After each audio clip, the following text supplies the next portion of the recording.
Video tutorial muna tayo mga kaanyong lupa. So, sino po dito yung mga mahilig mag-videos at gumawa ng mga content katulad ko, mag-video ng kung anek-anek, ganon.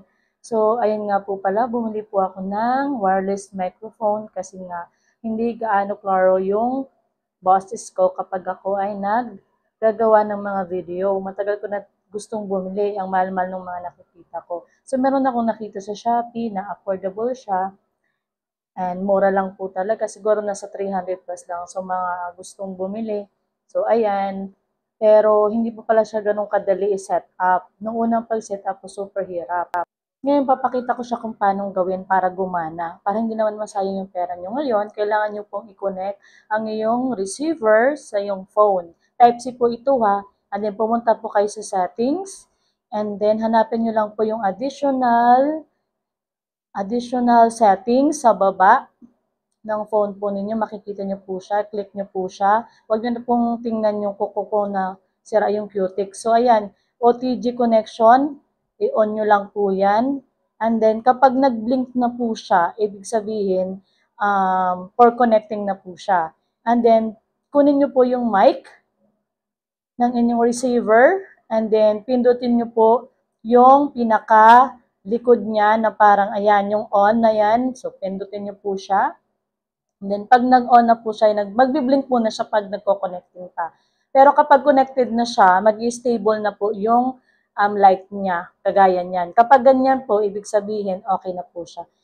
And then, gagana po siya kapag meron po tayong open camera. So, punta po sa Google Play, hanapin ang open camera.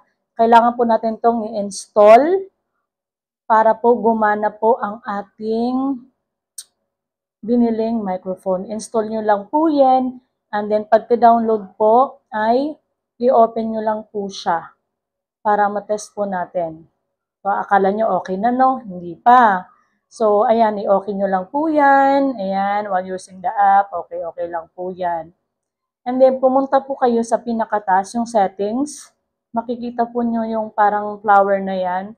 So, yung settings na yan, click nyo po siya. Huwag na po kayong gumalaw ng iba dyan. Ang gagalawin nyo lang po ang audio source. Punta po kayo sa audio source. And then, hanapin nyo po ang mga choices doon. May makikita po kayo doon na camcorder, external.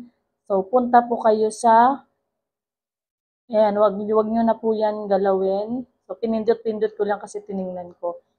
Punta lang po kayo sa audio source. Then, external mic.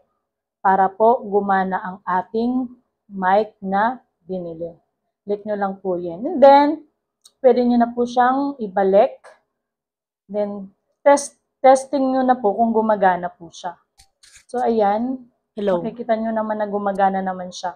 So, ayan guys, na-set up na po natin kanina dyan sa taas sa settings. So, ngayon, ito-try po natin na pagganahin to, which is gumagana naman, diba? So, maririnig nyo, maganda yung audio niya dahil nga na-set up na po natin. Maririnig nyo po yung boses ko. So, follow nyo na lang po kung paano ko po siya ginawa para po mapakinabangan nyo po yung pagbili nito. Kasi mura lang to sa Shopee. Sa Shopee ko lang dito binili.